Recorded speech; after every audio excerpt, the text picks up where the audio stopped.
ያው እንደ ሀገር ዛሬ የአንድ ቀን የተከላ ስነ ስርዓት አለ። በሀገር አቀፍ ደረጃ ወደ 800 ሚሊዮን አካባቢ ነው በቀን በአንድ ቀን ሊተከል የታሰበው።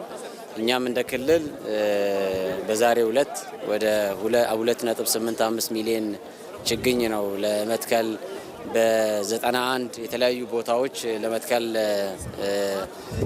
እቅድ ይዘን እየተከለን ያለ ነው።